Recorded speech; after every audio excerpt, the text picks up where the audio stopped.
Dhaka college আয়োজিত online ক্লাসে উপস্থিত শিক্ষার্থীরা আশা করি ভালো আছে, সুস্থ আছে, স্বাস্থ্যবিধি মেনে ঘরে অবস্থান করছো এবং নিরাপদে আছো। ফার্স্টের অনার্স ক্লাসের ছেলেরা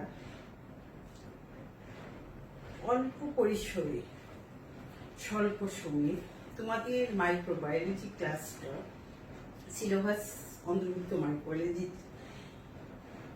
শেষ করতে পারি যেন, এবং তোমরা যেন অল্প সময়ে কিছুটা হলেও উপকৃত হয়ে ক্লাসে অংশগ্রহণ করতে পারো, এই প্রত্যাশা রেখে আমি প্রফেসর হোসনে আরা খাতুন অনলাইন ক্লাসে উপস্থিত হয়েছি। গত ক্লাসে তোমাদের আমি ব্যাকটেরিয়ার একটা অংশ নিয়ে শুরু করেছিলাম। ব্যাকটেরিয়ার জেনেটিক রিকম্বিনেশন, রিপ্রোডাকশন যেটা বলেছিলাম, যে ব্যাকটেরিয়ার কোনো রিপ্রোডাকশন হয় না, মাল্টিপ্লিকেশন হয়, প্রজনন নয়, মাল্টিপ্লিকেশন বা সংখ্যা বৃদ্ধি। কিন্তু ব্যাকটেরিয়ার ক্ষেত্রে দুই বা ততোধিক বৈশিষ্ট্যের সমন্বয় ঘটে বা জেনেটিক রিকম্বিনেশন ঘটে বা বংশগতীয় পুনর্বিনাশ ঘটে। সেই বংশগতীয় পুনর্বিনাশ শুরু করতে গিয়ে আমরা বলেছিলাম যে বংশগতীয় পুনর্বিনাশ তিনটি উপায়ে হতে পারে। এক নম্বর বলেছিলাম কনজুগেশন,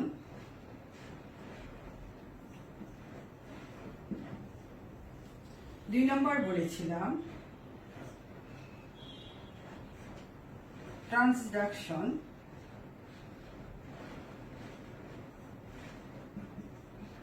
তিন নম্বর বলেছিলাম ট্রান্সফরমেশন।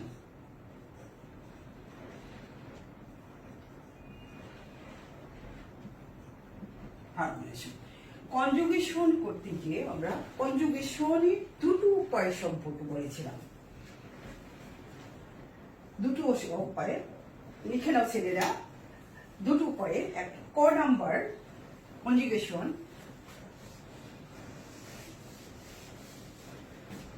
ক ক্ষেত্রে বা এ কি বলেছিলাম যে দুটো ব্যাকটেরিয়া বা সমস্ত সব ব্যাকটেরিয়ার ক্ষেত্রে কিন্তু কনজুগেশন হয় না, কোনো কোনো ব্যাকটেরিয়ার ক্ষেত্রে, যেমন ইকোলাইয়ের কথা বলেছিলাম। ইকোলাইয়ের ক্ষেত্রে এই জেনেটিক রিকম্বিনেশন বা বংশগতীয় পুনর্বিন্যাস কে বলেছিলান, ল্যাডারবার্গ অ্যান্ড টেট্রাস 1900, গত ক্লাসে বলেছি আমি, 1946 খ্রিস্টাব্দে তারা আবিষ্কার করেন জেনেটিক রিকম্বিনেশন, এবং তারা কনজুগেশন, রিকম্বিনেশন বলতে যে তারা কি কনজুগেশন আবিষ্কার করেন। কনজুগেশন আমরা বলেছিলাম দুটো ব্যাকটেরিয়া যখন পরস্পর কাছাকাছি আসবে এবং জেনেটিক্যাল পদার্থর দাতা এবং গ্রহীতা বিনিময় না, এক ব্যাকটেরিয়া থেকে আরেকটা ব্যাকটেরিয়া চলে যাবে। এখানে সেই সমস্ত ব্যাকটেরিয়ার ক্ষেত্রে সংঘটিত হয় যে সমস্ত ব্যাকটেরিয়াতে একটা ফ্যাক্টর থাকে। যেমন আমরা ব্যাকটেরিয়া জানি যে ব্যাকটেরিয়া হলো আদিকোষী। আদিকোষী মানে সুগঠিত নিউক্লিয়াস নাই, নিউক্লিয় পদার্থ থাকে যা সাইটোপ্লাজমে এবং ভিতরে অবস্থান করে, এবং সাইটোপ্লাজমীয় অঙ্গাণুগুলো, সমস্ত অঙ্গাণুগুলো ব্যাকটেরিয়াতে থাকে না। কিছু কিছু থাকে, যেমন রাইবোজোম এবং নিউক্লিয়ার পদার্থ। নিউক্লিয়ার পদার্থ কিন্তু এখানে কি থাকে, শুধু একটা ক্রোমোজোম থাকে, আরেকটা থেকে extra DNA, single extra DNA থাকে, সার্কুলার ডিএনএ, এটাকে বলা হয় প্লাজমিড। গত ক্লাসে যারা ক্লাসে অংশগ্রহণ করেছিল তোমরা জানতে পেরেছো যে একটা আলাদা যে সার্কুলার ডিএনএ থাকে, সেটা হলো প্লাজমিড। সব ব্যাকটেরিয়ার ক্ষেত্রে থাকে না, কোনো কোনো ব্যাকটেরিয়ার ক্ষেত্রে দেখা যায়।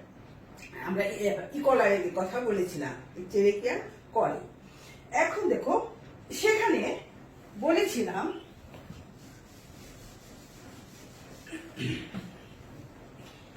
যেমন কোনো ব্যাকটেরিয়া একে দেখাইছিলাম আমি তোমাদের, একটা ব্যাকটেরিয়া দেখে থেকে সব গুলো, যেমন একটা বা জেনেটিক পদার্থ এবং এক্সট্রা ডিএনএ।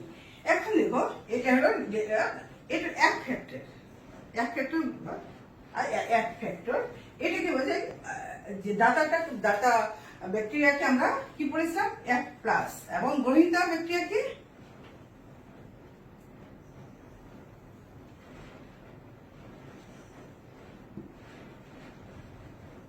শুধু একটা ডিএনএ। গ্রহিত ব্যাকটেরিয়াকে দাতা যে ব্যাকটেরিয়া এক ফ্যাক্টর এক মাইনাস মাইনাস কনজুগেশনে। কিন্তু এখানে গত ক্লাসে যেটা দেখিয়েছিলাম যে এই কনজুগেশনের মাধ্যমে কি করে ঘটেছিল, তোমাদের বলেছিলাম যে ব্যাকটেরিয়ার ক্ষেত্রে তোমরা টু লেয়ার দিবে, এই কারণে যে ব্যাকটেরিয়ার কোষ প্রাচীর থাকে, ব্যাকটেরিয়ার কোষ প্রাচীর থাকে, ব্যাকটেরিয়ার ক্ষেত্রে কোষ প্রাচীর থাকে। আর কি করে তাকে বললাম কনজুগেশনের মাধ্যমে, সরি এই যে অ্যাপ্লিকেশনের মাধ্যমে এখানে যে কি করেছিল একটা ডিএনএ গঠন করেছিল দাতা ব্যাকটেরিয়া, আবার এক মাইনাসটা এক প্লাস হয়েছিল। আমরা গত ক্লাসে এটি করেছি।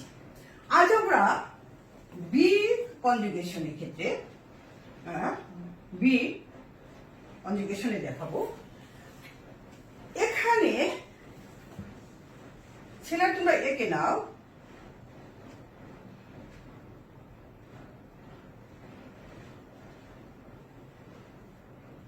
ব্যাকটেরিয়া, দুটো ব্যাকটেরিয়া, একটা হলো কি দাতা ব্যাকটেরিয়া। কি দাতা ব্যাকটেরিয়ার ভিতরে কি আছে বা এফ প্লাস। এই এফ প্লাস ব্যাকটেরিয়া প্রথমে কি করে আমি একটা দেখাচ্ছি। ওর প্রধান যে ব্যাকটেরিয়া ক্রোমোজোম তার সঙ্গে রিকম্বিনেশন করে হাই ফ্রিকোয়েন্সি রিকম্বিনেশন ডিএনএ তৈরি করে।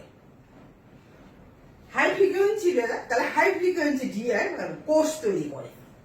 কি করে হাই ফ্রিকোয়েন্সি? প্রথমে তারা গ্রহিতার কাছে যায় না, গ্রহিতার কাছে না যে কি করে আমি এটা পরে আমি দেখাচ্ছি। ধরো এটা আমি আবার পরে আঁকবো। এখানে এটা হাই ফ্রিকোয়েন্সি, এটা আমি দেখাচ্ছি। কি করবি এটা থেকে এটা হাই ফ্রিকোয়েন্সি কিভাবে হচ্ছে। হাই ফ্রিকোয়েন্সি এই এক ফ্যাক্টর এর সঙ্গে মূল যে ডিএনএ ব্যাকটেরিয়ার নিজস্ব ডিএনএ আর একটা এক্সট্রা ডিএনএ এক ফ্যাক্টর তার সঙ্গে রিকম্বিনেশন করে। মানে প্রথমে আসে, প্রথমেই ধরো ওরা একটা জোড়া লেগে যায়, তারপরে কি করে এরা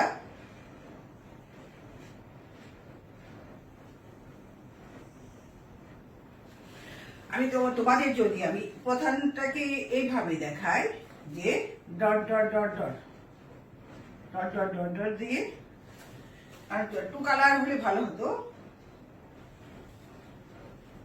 এখান থেকে ডট ডট দিয়ে দেখাচ্ছি, দেখো। তারপরে কি করবে এটার সঙ্গে এখানে রিকম্বিনেশন করে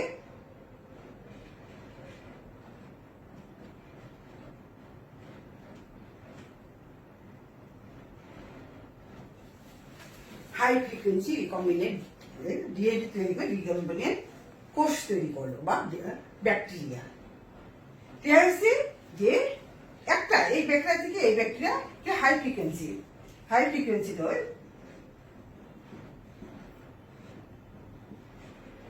লিখে নাও হাই ফ্রিকোয়েন্সি আমরা কি বলতে পারি এক আর কি এটা হাই ফ্রিকোয়েন্সি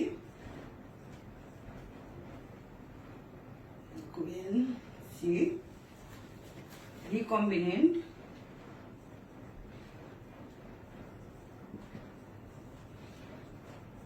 ডিএনএ, ডিএনএ অথবা সেল বা কোষ বলো বা ব্যাকটেরিয়া বলো, রিকম্বিনেন্ট হাই ফ্রিকোয়েন্সি এটা হলো। তার মানে এই দুটো প্রথমে যুক্ত হয়ে গেল, যুক্ত হয়ে একটা দুটাকে হাইব্রিড তৈরি করলো, হাইব্রিড করে একটা হাই ফ্রিকোয়েন্সি রিকম্বিনেন্ট ডিএনএ তৈরি করলো। এটা হলো হাই ফ্রিকোয়েন্সি রিকম্বিনেন্ট ডিএনএ। তার পুরো কোষটা হলো হাই ফ্রিকোয়েন্সি রিকম্বিনেন্ট কোষ বা ব্যাকটেরিয়া। ক্লিয়ার?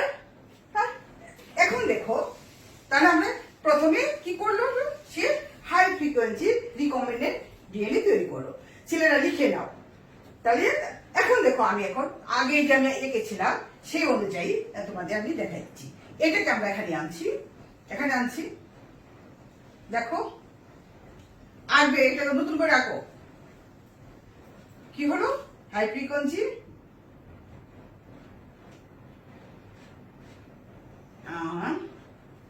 Recombinant DNA. এখন আমি দেখাচ্ছি তোমাদের কনজুগেশনটা। আমরা এই কনজুগেশনটা এখানে হলো যে প্রথম যে কনজুগেশন আমি দেখিয়েছিলাম সেখানে কিন্তু রিকম্বিনেন্ট ডিএনএ তৈরি করে নাই। এরা কি করে, প্লাজমিডটা এক্সট্রা আলাদা আলাদা থাকতো। যে দাতা যে কোষ, দাতা কোষ গ্রহিতা কোষকে আবার ট্রান্সফার করে এক প্লাস ছিল, এক মাইনাসকে এক প্লাস করেছিল। শুধু এই জাস্ট, কিন্তু দুটো সংযুক্ত হয়ে রিকম্বিনেন্ট তৈরি করে নেয়। এখানে যে বি যে কনজুগেশনের ক্ষেত্রে এখানে দেখা যাচ্ছে যে একটা ইয়ে যদি একটা নিজস্ব ডিএনএ তার সঙ্গে এক্সট্রা ডিএনএ পরস্পর সংযুক্ত হয়ে প্রথমে হাই ফ্রিকোয়েন্সি রিকম্বিনেন্ট ডিএনএ তৈরি করে, তারপরে কনজুগেশনে অংশগ্রহণ করে, তারপরে তারা কনজুগেশনে অংশগ্রহণ করে। তার মানে প্রথমে হাই ফ্রিকোয়েন্সি রিকম্বিনেন্ট ডিএনএ তৈরি করলো, হাই ফ্রিকোয়েন্সি রিকম্বিনেন্ট ডিএনএ। আর এখানে দেখো, এখানে আসি,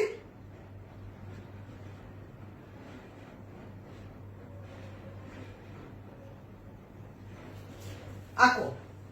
আঁকার পরে আমি কি করেছিলাম, কনজুগেশন কি, কনজুগেশন টিউব তৈরি করে। আমরা জানি যে কনজুগেশন মানে কনজুগেশন টিউবের মাধ্যমে জেনেটিক্যাল পদার্থটা স্থানান্তরিত হয়। কনজুগেশনের মাধ্যমে জেনেটিক্যাল পদার্থটা প্রথমে যেভাবে আসলো, এভাবে মানে সেল মেমব্রেনটা অতিরিক্ত বৃদ্ধি হয়ে বেরিয়ে আসলো, তারপরে সেটা বেরিয়ে যে কি করে মুখটা বন্ধ করে নালীপথ তৈরি করে। এই নালীপথের মাধ্যমে আমি কিন্তু আঁকছি, একটা দিয়ে দেখাচ্ছি, ছেলেরা প্রত্যেকে আঁকবা, কিন্তু প্রত্যেকটা কিন্তু আলাদা আলাদা পার্ট। এখন দেখো, এই যে এটা হলো রেপ্লিকেশনের মাধ্যমে, এই ডিএনএটা রেপ্লিকেশনের মাধ্যমে এর মধ্যে যাবে, যার পরে এর সঙ্গে সংযুক্ত হয়ে ওর যে ডিএনএ আছে তার সঙ্গে কি করবে, আচ্ছা এটা রিকম্বিনেন্ট ডিএনএ তৈরি করবে।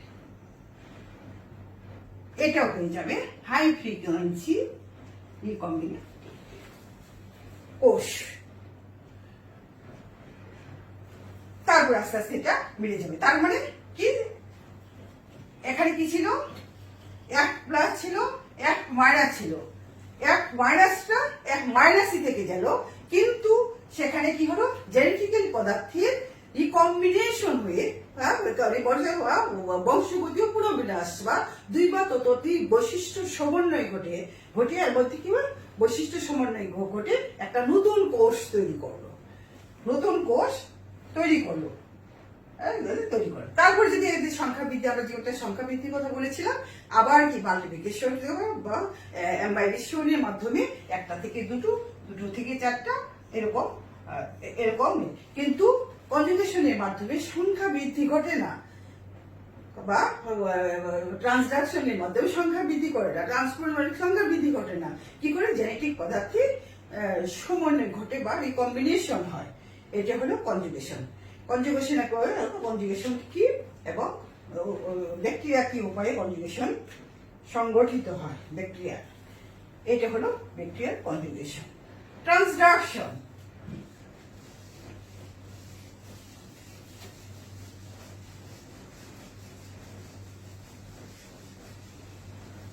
2 নম্বর ক্ষেত্রে আমরা পড়ব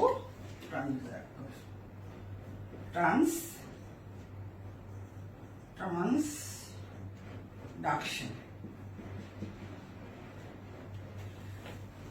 ট্রানজাকশনটা হলো ব্যাকটেরিয়ার ক্ষেত্রে জেনেটিক্যাল পদার্থটা কোনো জৈবিক বা জীবিত বস্তুর মাধ্যমে স্থানান্তরিত হয়। জীবিত পদার্থ বা জীবিত, তাহলে জীবিত কি ব্যাকটেরিয়াটা কি, এটা আবিষ্কার করেন জেন্ডার এন্ড লেডারবার্গ 1952 খ্রিস্টাব্দে। জেন্ডার এন্ড লেডারসবার্গ, আমি বলছি তোমরা লিখো, জেন্ডার 1952 খ্রিস্টাব্দে তিনি আবিষ্কার করেন যে জেনেটিক্যাল পদার্থ যে কোনো জীবিত বস্তুর মাধ্যমে, জীবিত কোনো জীবিত কোনো জীবের মাধ্যমে স্থানান্তরিত হয়, যে প্রক্রিয়ায় স্থানান্তরিত হয়ে যখন নতুন একটা বৈশিষ্ট্য সমৃদ্ধ কোষ তৈরি করে তাকে বলা হয় কি ট্রান্সডাকশন,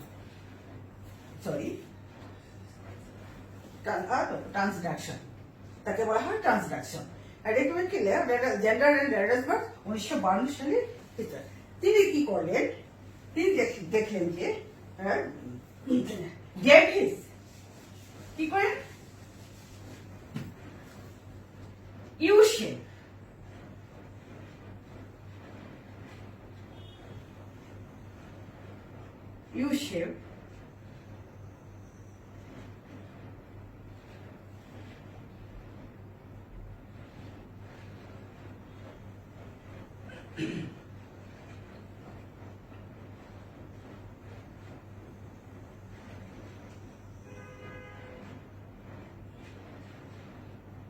টিউব,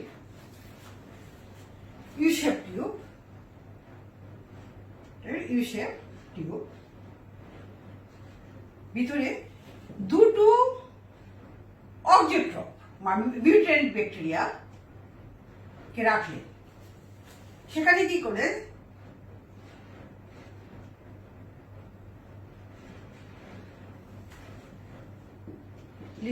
লিকুইড বিটার ভিতরে কালচার করা হলো দুটো object of A, object of B,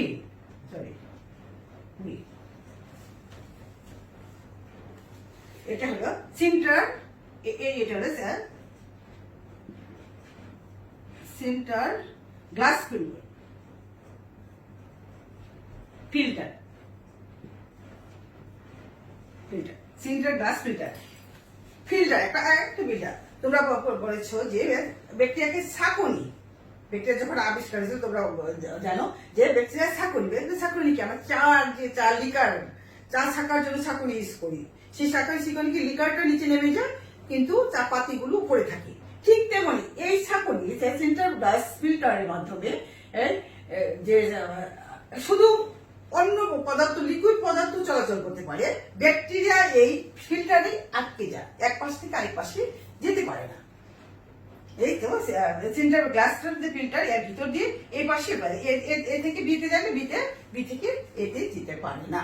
তাহলে আমরা জানি যে রিকম্বিনেশন হতে হলে কি করতে হবে, দুটো ব্যাকটেরিয়া পাশাপাশি আসতে হবে যাতে করে জেনেটিক্যাল পদার্থটা স্থানান্তরিত হতে পারে। কিন্তু এখানে দুটো ব্যাকটেরিয়ায় দুইটা আলাদা মিউটেন্ট ব্যাকটেরিয়া দেওয়া আছে, কিন্তু তারা ওই ফিল্টারের মধ্যে পৃথক করা আছে, তার সান্নিধ্য আসতে পারছে না।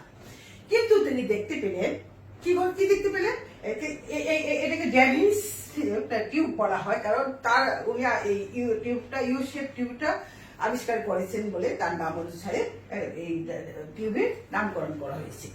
তিনি দেখলেন যে কালচার মিডিয়াতে একটা আলাদা এক ধরনের ব্যাকটেরিয়া, ওয়াইল্ড ভ্যারাইটি ব্যাকটেরিয়া দেখা যাচ্ছে। এর যার বৈশিষ্ট্য এর সঙ্গে মিলে না, পি এর সঙ্গে মিলে না। মানে তাহলে কিভাবে সম্ভব?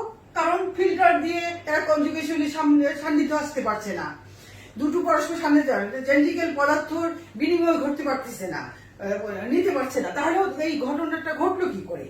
তখন তিনি দেখছেন এমন কোন জীব রয়েছে যা এই যে সেন্টার ফিল্টার ব্যাকটেরিয়া সাকনি ফিল্টারের ভিতর দিয়ে পাস করতে পারে বা যাতায়াত করতে পারে, ওই ফিল্টারের ভিতর দিয়ে যাতায়াত করতে পারে এবং জেনেটিক্যাল পদার্থকে সে নিয়ে এক জায়গা থেকে আরেক জায়গায় স্থানান্তরিত করে। তাহলে কি ধরনের ব্যাকটেরিয়া হতে পারে, কি ধরনের জীব হতে পারে, কে এটা হতে পারে? ব্যাকটেরিয়ার যে ছোট বা আকারে ছোট সেই শুধু পাস করতে পারবে, ব্যাকটেরিয়া জালে বা চাকুনিতে আটকে যায়। তাহলে কি ভাইরাস? কি ভাইরাস? ব্যাকটেরিওফাজ ভাইরাস নাম শুনেছো? ভাইরাস কাকে বলে? যে ব্যাকটেরিওফাজ ভাইরাস হলো যে ব্যাকটেরিয়াকে ফাঁস করে বা ধ্বংস করে বা মেরে ফেলে, যে এই ধরনের এক ধরনের ভাইরাস, যে সেই শুধু সে হয়তো বা একবার এক জায়গায় থেকে আরেক জায়গায় জেনেটিক্যাল পদার্থকে নিয়ে তারা কি করে স্থানান্তরিত হতে পারে। ঠিক আছে, কি করে দেখা গেল যে কি ব্যাকটেরিওফাজ ভাইরাস ব্যাকটেরিয়াকে এক ব্যাকটেরিয়া থেকে তার ডিএনএ কে নিয়ে অন্য ব্যাকটেরিয়াতে আটকে যায়, যে সেখানে কি করে ব্যাকটেরিয়ার ডিএনএর সঙ্গে এই কম্বিনেশন ঘটিয়ে নতুন কোষ তৈরি করে। এটা হলো ট্রান্সডাকশন। বুঝতে পারলে ট্রান্সডাকশনটা কি?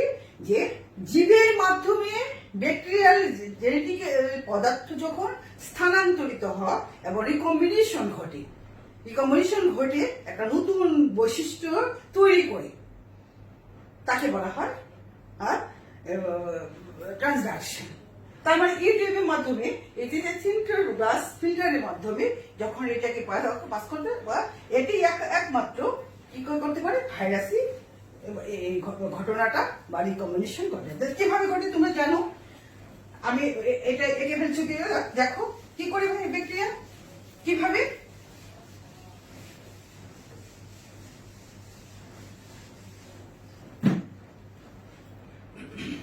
আমরা একে এইভাবে আঁকি।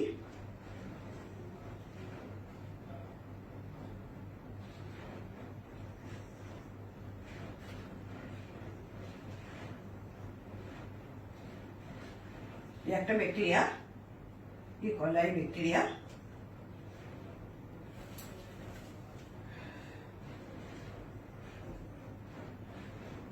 বারবার আঁকতে পারলে সময় নষ্ট হবে আমার। তোমরা এঁকে নাও। আর ব্যাকটেরিয়া কিভাবে আঁকতে হয় আমি গত ক্লাসে শিখিয়েছি এবং ক্লাসে তোমাদের ক্লাস চলাকালীন সময়ও তোমাদের দেখিয়েছিলাম যে ব্যাকটেরিয়া কিভাবে আঁকতে হবে। তা কি করবে? প্রথমে ব্যাকটেরিয়া ভাইরাস, কি ভাইরাস? টিটুফাজ ভাইরাস, ব্যাকটেরিওফাজ মনে আছে? সর্বভূপ্রাকৃতি একটা কি থাকে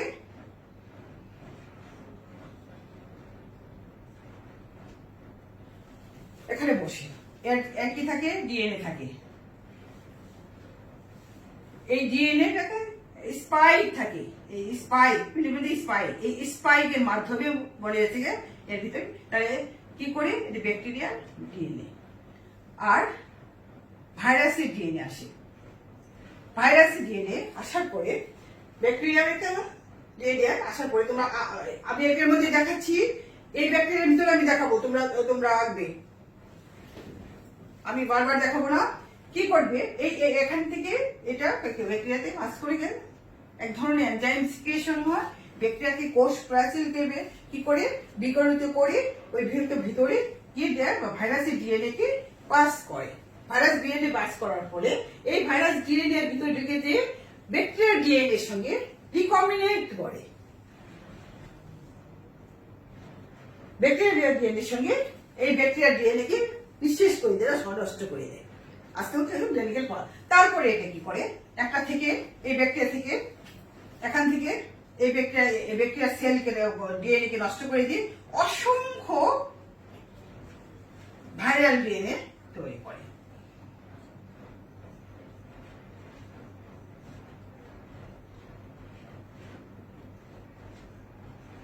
ভাইরাল ডিএনএ তৈরি করে। তারপর ভাইরাল ডিএনএ তৈরি করার পরে অসংখ্য এই যে ব্যাকটেরিয়ার ডিএনএ আছে ছিল যেটা, তার সঙ্গে কিছু বৈশিষ্ট্য ডিএনএ থেকে যায়। ব্যাকটেরিয়ার ডিএনএ থেকে যায়। আমি কি বলছি? ট্রানজাকশন। ট্রানজাকশন মানে ভাইরাসের মাধ্যমে কিভাবে ব্যাকটেরিয়ার বৈশিষ্ট্যকে স্থানান্তর, লাইটিক চক্র, লাইসোজেনিক চক্র তোমরা পড়বে যে। তাহলে দেখো এটা থেকে আমি আবার বলছি যে আমি এর ভিতরে আমি তোমাদেরকে দেখাবো আরেকটা কি।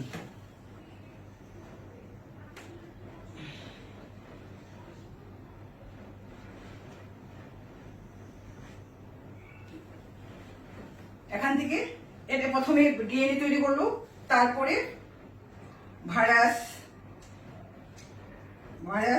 কোড তৈরি করবে, ভাইরাস কোড অসংখ্য ভাইরাস কোড তৈরি করবে, ভাইরাস কোড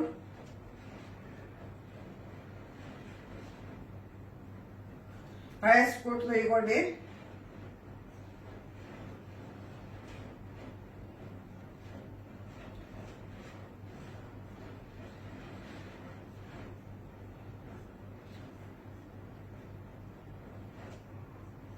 ভাইরাস কোড তৈরি করবে, তারপরে ডিএনএ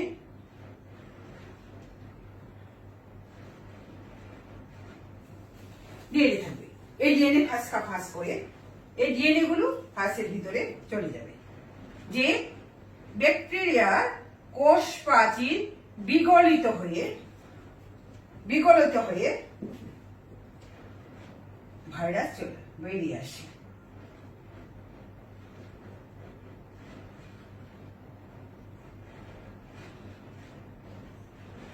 তারপরে কি করে বেরিয়ে আসে।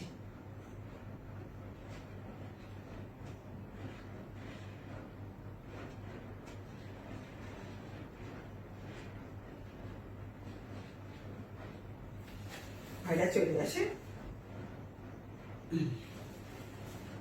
এখন দেখো এই যে ব্যাকটেরিয়ার ডিএনএ, প্রত্যেকটা যে ব্যাকটেরিয়ার DNA, virus DNA, virus DNA, এই ব্যাকটেরিয়া, এই ভাইরাস কি হলো, যে ব্যাকটেরিয়ার যে জিন, ব্যাকটেরিয়ার যে অবস্থাতে যে ব্যাকটেরিয়াকে প্রথম আক্রমণ করলো, সেই ব্যাকটেরিয়া যে জিন রয়েছে,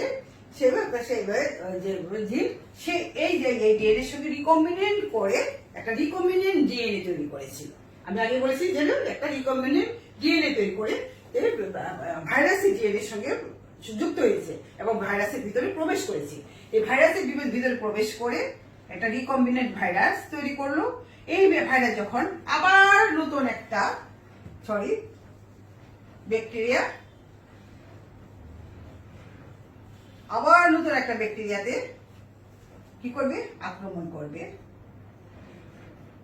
ওই ব্যাকটেরিয়া ভাইরাস যেখানে কি ছিল, ব্যাকটেরিয়ার ভাইরাস ছিল, ব্যাকটেরিয়ার জিন ছিল বা ডিএনএ ছিল, ডিএনএ এর সঙ্গে রিকম্বিনেন্ট করে, ব্যাকটেরিয়া রিকম্বিনেশন করে, আর আবার সে ব্যাকটেরিয়া আবার কোষ করলো, আবার ওই রিকম্বিনেন্ট ডিএনএ এই ব্যাকটেরিয়াতে চলে আসলে এই একটা ব্যাকটেরিয়া কি হলো, নতুন একটা কোষ তৈরি করলো, অন্য একটা ব্যাকটেরিয়া যে ক্যারি করে এনে ভাইরাসে এর সঙ্গে যুক্ত করে।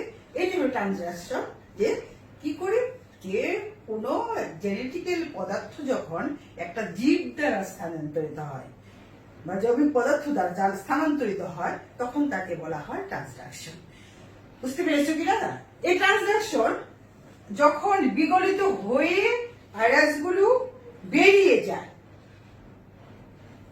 যেয়ে আবার আক্রমণ করে আরেকটা ব্যাকটেরিয়াতে, এই ব্যাকটেরিয়া যদি আবার বিগলিত না হয়, যদি বিগলিত হয়ে যায় যে লাইটিক চক্র আর জেনেটিক্যাল পদার্থ এখানে ট্রান্সফার হওয়ার পরে এখানে যখন থাকে প্রোফাস বলে, এটাকে ফাঁস হয়ে মেরে, মানে ব্যাকটেরিয়াকে মেরে ফেলে না, ব্যাকটেরিয়া ডিএনএ কে সে কাজে লাগায়, কিন্তু ফাঁস করে যে বিগলিত হয়ে বেরিয়ে আসে না, সেটাকে হলো, তোমরা যখন ভাইরাস পড়েছো, তোমাদের ইদ্রিস স্যার পড়িয়েছেন ভাইরাসের কিভাবে সংখ্যা বৃদ্ধি ঘটে, নিশ্চয়ই তোমাদের উনি লাইটিক চক্র কাকে বলে, লাইসোজেনিক চক্র কাকে বলে, সেগুলো পড়িয়েছেন। এইভাবে ঘটনাটা ঘটে। আমরা ব্যাকটেরিয়া বসছি, ব্যাকটেরিয়ার ভিতরে কিভাবে ট্রান্সডাকশন হয় সেটা আমরা জানলাম, যে এভাবে ব্যাকটেরিয়া ট্রান্সডাকশন। ট্রান্সফরমেশন,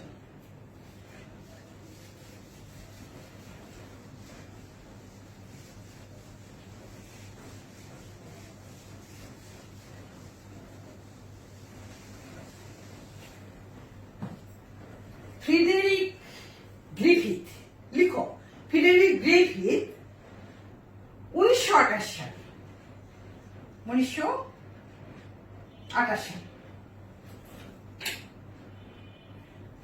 ট্রান্সফরমেশন কথাটি বা আবিষ্কার করেন। এই ট্রান্সফরমেশন কাকে বলে? ট্রান্সফরমেশন,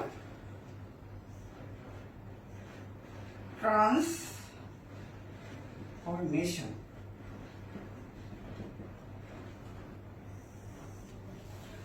কোন ব্যাকটেরিয়ার ডাটা কোষ থেকে জেনেটিক্যাল পদার্থ অন্য একটা ব্যাকটেরিয়াতে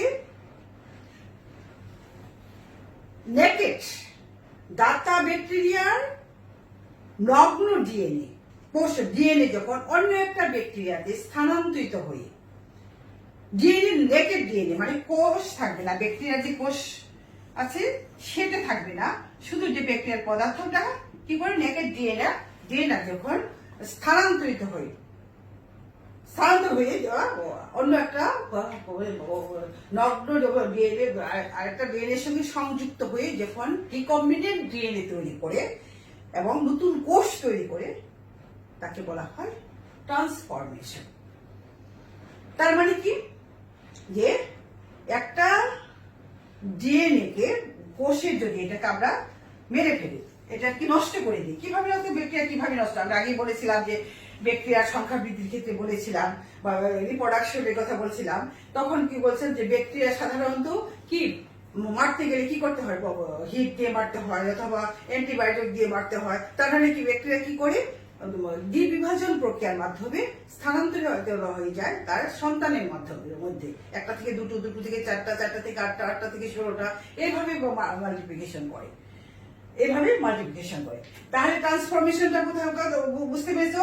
কে আবিষ্কার করেছেন? আবিষ্কার করলেন ফ্রেডেরিক গ্রেগরি কি আবিষ্কার করে 1900।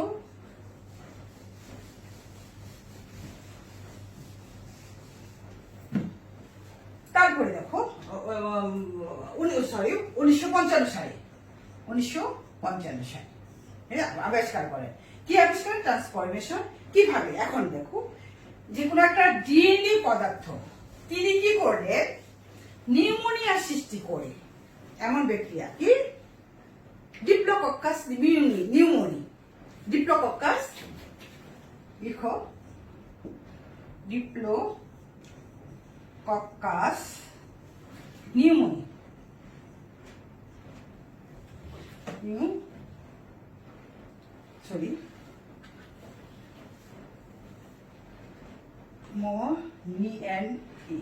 Pneumoniae, diplococcus pneumoniae.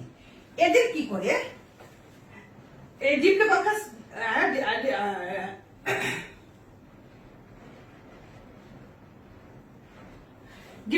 Pneumoniae bacteria খেতে কক্কাস তৈরি করে। কক্কাস হলো ডিম্বাকৃতি বা গোড়াকৃতি, এদের কি তো ফ্লাজেলা থাকে না, এগুলো যখন আমরা ক্লাসিফিকেশন করেছি তখন জানো। এই ডিপ্লোকক্কাস নিউমোনির একটা কোষের ভিতরে ক্যাপসুল থাকে, কোষের বাইরের দিকে ক্যাপসুল থাকে, সে সমস্ত ব্যাকটেরিয়া গুলো কি করে হার্মফুল বা নিউমোনি রোগ সৃষ্টি করতে পারে এবং নিউমোনি রোগ সৃষ্টি করতে পারে। আরেকটা হচ্ছে ক্যাপসুল বিহীন, তারা নিউমোনিয়া তৈরি করতে পারবে না, নিউমোনিয়া রোগ সৃষ্টি করতে পারে না। কি ধরনের ব্যাকটেরিয়া তিনি দেখলেন? দুটো স্টেইন দিলেন, একটা হলো নিউমোনিয়া রোগ সৃষ্টি করে, আরেকটা নিউমোনিয়া রোগ সৃষ্টি করতে পারে না। কি ধরনের নিউমোনিয়া সৃষ্টি? স্টেইন 3 স্টেইনে ব্যাকটেরিয়াতে কি থাকছে? ক্যাপসুল আছে। ধর আমি দুটো নিয়ে কাজ করছি, ব্যাকটেরিয়াতে ডিম্বাকৃতি ব্যাকটেরিয়া,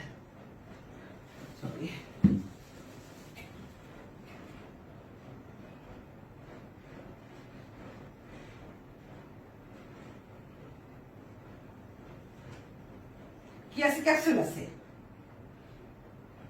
এদের ভিতরে ক্যাপসুল। তিনি কি করলেন, ইঁদুরের গায়ে কোষ করলেন, ইনজেক্ট করলেন। স্টেন 3 S3 স্টেন, একটা দুই ধরনের ডিপ্লোকোকাস নিউমোনি, একটা ব্যাকটেরিয়া রোগ সৃষ্টি করতে পারে আর একটা রোগ সৃষ্টি করতে পারে না। যেগুলো রোগ সৃষ্টি করে, আমি তোমাদের বলছিলাম যে রোগ সৃষ্টিকারী এগুলো কিন্তু সিস্ট থাকে, অনেক সময় সিস্ট ফর্ম করে, অথবা ক্যাপসুল থাকে, কোষের বাইরে থেকে এক্সট্রা আরেকটা ক্যাপসুল থাকে, যাতে সহজে এরা মরে না যায়, মারতে না পারে। এই জন্য প্রাকৃতিক ভাবে ওই সমস্ত ব্যাকটেরিয়াগুলো প্রোটেকশন থাকে ক্যাপসুল দ্বারা। এই ক্যাপসুলের মধ্যে ইঁদুরের গায়ে তুমি কি করলেন, কোষ করলেন। ইঁদুরের বয়স বললো যে ইঁদুর মারা যায়। কথাটা বুঝো, মারা যায়। স্টেন R3 কে R2 স্টেন, এর ভিতরে কি আছে, ক্যাপসুল নাই। ইঁদুরের গায়ে কোষ করলেন, ইঁদুর মরে না, মারা যায় না, মারা যাচ্ছে না। প্রথমে এটাকে করলেন বুশ করাতে, 1 নম্বরে কি করলেন, 2 নম্বরে করলেন যে প্রথম যে ব্যাকটেরিয়া ডিপ্লোকোকাস ব্যাকটেরিয়া, যার যে সমস্ত ব্যাকটেরিয়া গুলো আমার রোগ সৃষ্টি করে, যার ভিতরে ক্যাপসুল আছে, তার ভিতরে ইঁদুরকে পুশ করাতে, ইঁদুর কিছুদিন পরে দেখা যায়, তার ইঁদুরে জ্বর আসে এবং ইঁদুর মারা যায়। তারপর যখন আর তিনি ইঁদুরের গায়ে পুশ করলেন, যে ইঁদুরে কিছুই হলো না, মারাও যাচ্ছে না, ইঁদুর বেঁচে আছে। তারপরে কি করলেন, 3 নম্বরে তিনি কি করলেন, এই 1 নম্বরে যে স্টেন ব্যাকটেরিয়া, তাকে কি করলো, যে তিনি এটাকে হিট করা হলো। কি স্টেন 3 কে কি করা হলো, হিট দিলে কি করবে, ব্যাকটেরিয়া কোষটা, এই যে ব্যাকটেরিয়ার যে ক্যাপসুল সহ কোষটা বেরিয়ে যাবে, ডিএনএ বেরিয়ে যাবে। যাই হোক, আমরা এখন কোষ করে যে নির্যাসটা পেলেন, সেটা কি করলো, ইঁদুরের গায়ে কোষ করা হলো। ইঁদুর মারা যায় না, ইঁদুর মারা যায় না। কোনটা, S3 স্টেন, এটাতেও যখন ইঁদুরের গায়ে কোষ করা হলো, ইঁদুর মারা যাচ্ছে না। কি হলো, যে কেন হলো, যে ব্যাকটেরিয়াকে হিট করাতে এই ব্যাকটেরিয়ার কোষ প্রাচীর গলে যাওয়ার পরে ব্যাকটেরিয়া মরে গেছে। তারপরে তিনি 4 নম্বরে কি করলেন, তিনি কি করতে, 4 নম্বরে কি করলেন, ওই যে ব্যাকটেরিয়াকে হিট দিয়ে যে নির্যাসটা পাওয়া গেল, এবং এই 2 নম্বরের যে ব্যাকটেরিয়া রোগ সৃষ্টি করে না, আবার স্টেনকে হিট দেওয়ার পরেও রোগ সৃষ্টি করে না, এই দুটোকে মিক্সচার করে তিনি কালচার করলেন। কালচার বলতে কালচার আমি তোমাদের পড়াবো, কিভাবে কালচার করে দেবো, কিভাবে ব্যাকটেরিয়াকে কালচার করে, আলাদা একটা ব্যাকটেরিয়াল কালচার, তোমার একটা বড় চ্যাপ্টারই আছে, তোমাদের দেখানো হবে। ওই কালচার মিডিয়ার ভিতরে ব্যাকটেরিয়াকে কালচার করা হবে। দেখা গেল যে ব্যাকটেরিয়া কালচার করে সেখান থেকে নির্যাস নিয়ে ব্যাকটেরিয়াকে নিয়ে করে ওদের কলোনি থেকে নিয়ে কি করা হলো, ব্যাকটেরিয়াকে। তারপরে কি দেখা গেল, যে ইঁদুর মারা যায়।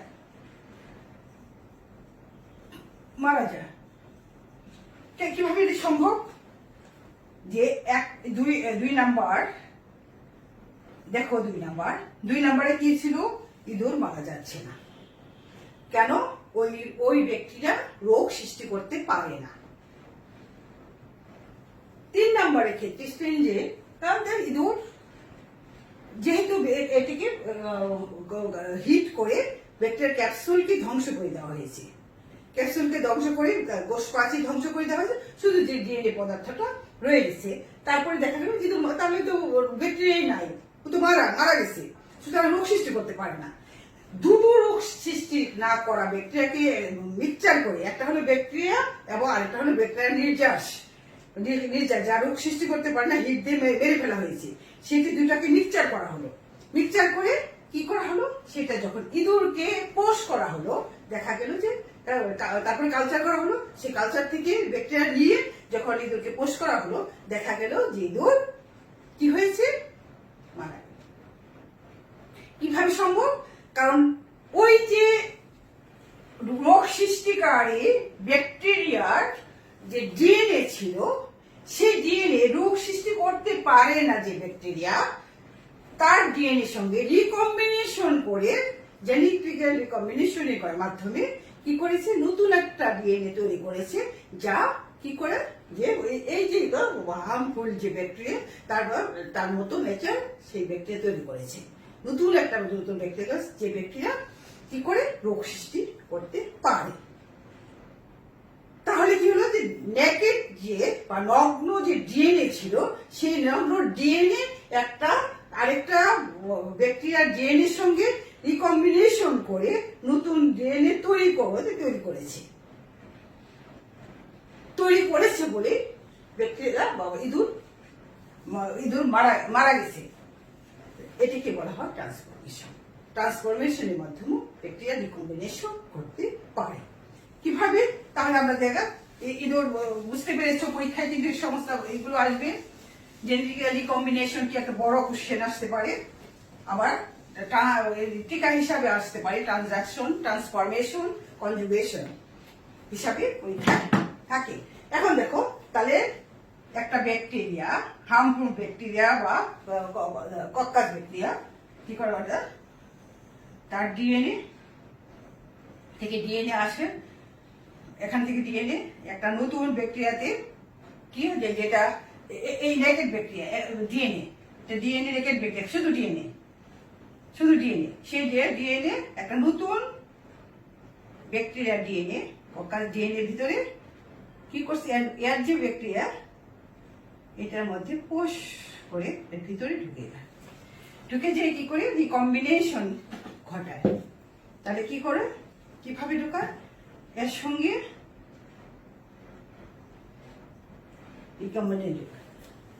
ঢুকে এবার সংখ্যা বৃদ্ধি করে, সংখ্যা বৃদ্ধি বলছে একটা থেকে দুটো থেকে চারটা, এইভাবে সংখ্যা বৃদ্ধি করে। তাহলে কি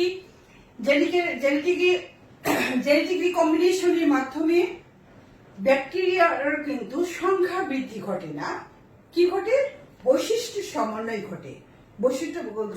ঘটে, একটা নতুন ব্যাকটেরিয়া তৈরি করে, নতুন বৈশিষ্ট্যের একটা ব্যাকটেরিয়া তৈরি করে। তারপরে একই উপায় সে আগের সেই মাল্টিপ্লিকেশন এমাটোসিস পদ্ধতিতে কি করে সংখ্যা বৃদ্ধি করে। এটি হলো ট্রান্সফরমেশন। তাহলে আমরা জেনেটিক রিকম্বিনেশন পড়লাম। কি পড়লাম? জেনেটিক রিকম্বিনেশনের ব্যাকটেরিয়া তিনটি উপায়ে, একটা হলো কনজুগেশন, ট্রানজাকশন এন্ড ট্রান্সফরমেশন। মোটামুটি আমরা এই সম্পর্কে আরেকটা জিনিস আছে ব্যাকটেরিয়ার ক্ষেত্রে, ভাইরাল কনভার্সন। ভাইরাল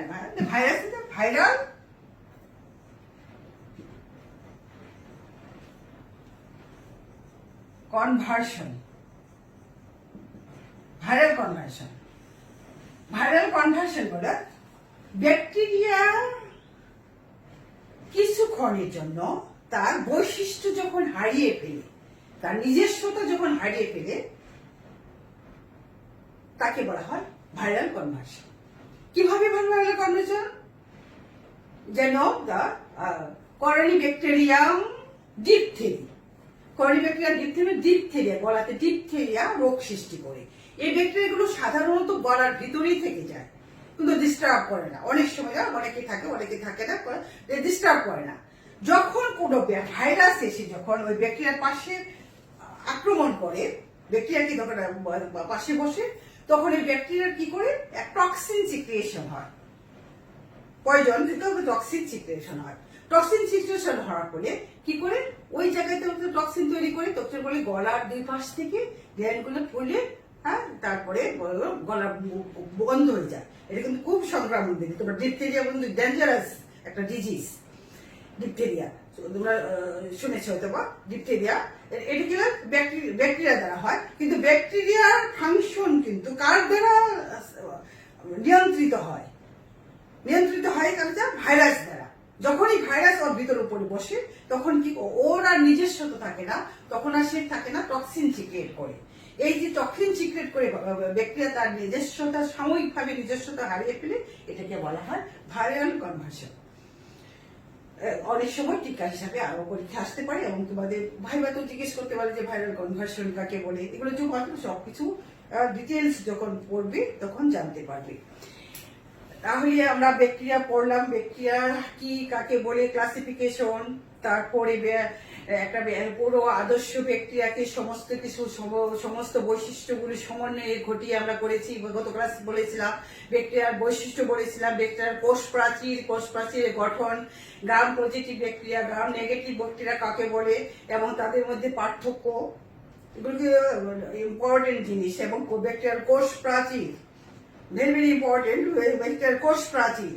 তারপরে ব্যাকটেরিয়ার economic important, part to part আসতে পারে, কৃষিক্ষেত্রে, শিল্পক্ষেত্রে, আদার্স অন্যান্য ক্ষেত্রে যে পার্ট বাই পার্ট আসতে পারে উদাহরণ সহ। যখন তোমরা ইকোনমিক ইম্পর্টেন্ট লিখবে অবশ্যই উদাহরণ দিবে। তোমরা অনার্সে পড়ছো, ইন্টারমিডিয়েট কিন্তু ওই ব্যাকটেরিয়ার অর্থনীতি গুরুত্ব পরীক্ষায় আসে, কিন্তু ওখানে উদাহরণ না দিলেও চলবে। কিন্তু অনার্সি ছেলেদের অবশ্যই কোন ব্যাকটেরিয়া দেওয়া কোন ধরনের উপকৃত হচ্ছ বা অর্থনৈতিক অবদান রাখছে তার বৈশিষ্ট্য উদাহরণ অবশ্যই দিতে হবে, তাহলে তুমি ফুল মার্কস পাবে। যাই হোক, এখানে হলো এই পর্যন্তই। ব্যাকটেরিয়া শেষ। আগামী ক্লাসে আমরা মাইক্রোবিয়াল গ্রোথ, মাইক্রোবিয়াল কালচার কি আছে সিলেবাসে ধারাবাহিকভাবে পড়ব। বাসায় থাকবে, নিরাপদে থাকবে এবং স্বাস্থ্যবিধি মেনে চলবে। এই যে অনলাইন ক্লাসগুলো করছো, অনলাইন ক্লাসে অবশ্যই অংশগ্রহণ করবে এবং ক্লাসগুলো ফলো করবে, বাসায় বসে বসে পড়বে। প্রতিদিনের পড়া প্রতিদিন শেষ না করলে কিন্তু পড়া সিলেবাস শেষ করতে পারবে না। পরীক্ষায় কিন্তু পরীক্ষা হবেই, পরীক্ষা অংশগ্রহণ করতেই হবে। সুতরাং বাসায় বসে পড়াশোনা করবে ঠিক মতো। এই প্রত্যাশা রেখে আমি আমার ক্লাস শেষ করছি।